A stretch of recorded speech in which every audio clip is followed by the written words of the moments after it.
Bonjour, chronique bande dessinée aujourd'hui, manga avec le quatrième volume de Je suis Shingo de Kazuo Umezu. Le titre original est Watashi wa Shingo, c'est traduit du japonais par Miyako Slocombe, publié aux éditions du Lézard Noir. Les épisodes japonais ont été originellement publiés en 1984-1985 en revue, compilé en 1996. Ce tome est sorti en 2018 et il fait 414 pages.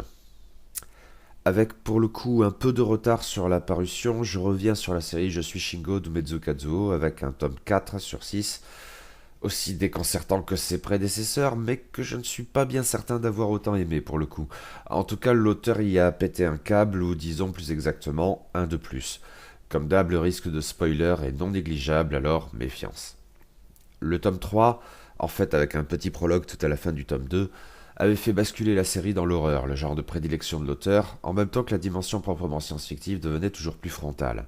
La relative naïveté du premier tome, où la SF perçait à l'horizon mais guère plus, et le poignant quasi-shinju du tome 2 paraissent désormais bien loin.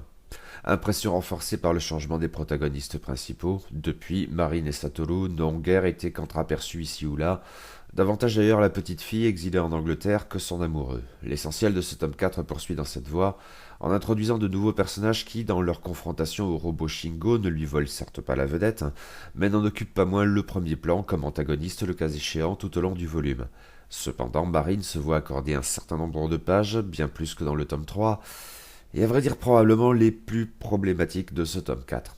On peut en gros scinder ce volume en trois arcs. Le premier, qui se tient heureusement tout seul, reprend les choses là où le tome 3 s'était brutalement et douloureusement arrêté quand les enfants entendaient protéger le robot Shingo contre ses concepteurs qui le traquaient. Entreprise généreuse qui débouchait pourtant sur l'horreur pure, avec un robot qui ne comprenait pas bien ce qui se passait autour de lui et commettait dès lors le pire sans s'en rendre compte.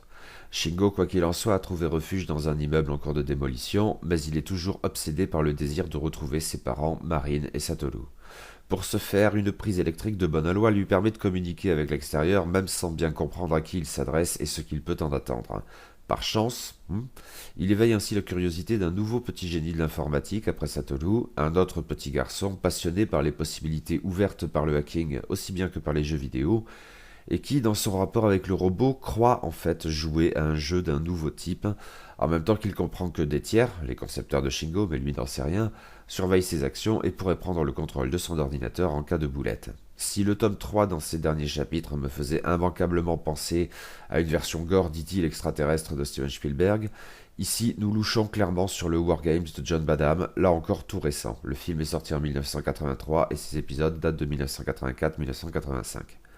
Cependant, quand il s'agira pour le petit garçon de se rendre dans l'immeuble au secours de Shingo, l'ambiance changera du tout au tout et reviendra à l'horreur. Mais une horreur qui a désormais quelque chose de charnel, en même temps que d'hallucinatoire, pas seulement froid et ou technologique. Shingo semble susciter des images folles issues des pires cauchemars, sans que je comprenne très bien ce qui se produit au juste. Ceci étant, tout cela fonctionne bien dans la lignée des tomes précédents.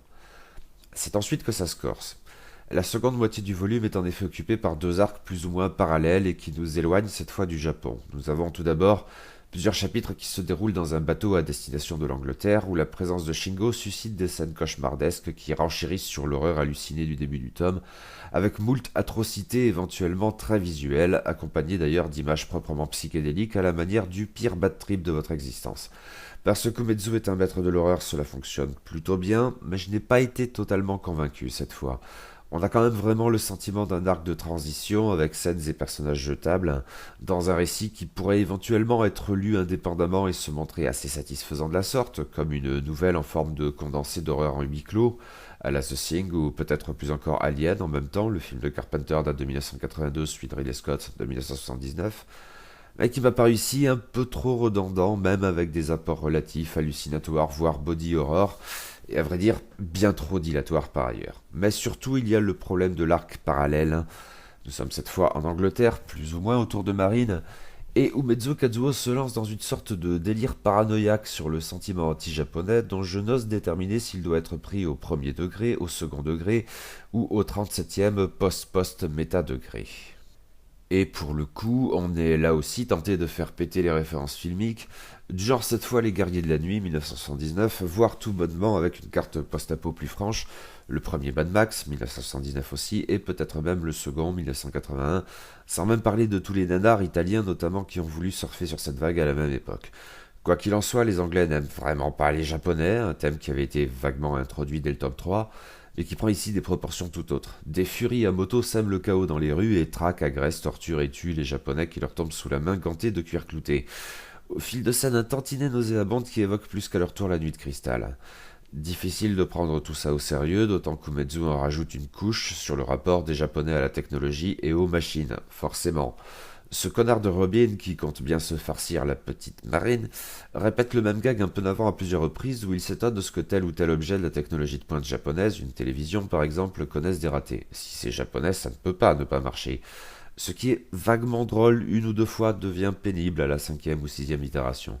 Mais en même temps, les Japonais entretiennent des liens bizarres et contre nature avec les machines, c'est notoire, et une des raisons majeures à la furie post-apocalyptique anti-japonaise qui s'empare des rues anglaises. Marine en fait bientôt la démonstration, qui parle aux machines, frigo comme poupée qui dit forcément maman, sans bien appréhender que c'est son fils Shingo, dont elle ne se souvient plus, pas plus que de Satoru, qui se trouve à l'autre bout du fil. Quoi qu'il en soit, Marine veut par-dessus tout retourner au Japon, et le chaos urbain xénophobe qui l'environne prend de plus en plus des atours de grands complots contre le pays du soleil levant et ses ressortissants persécutés.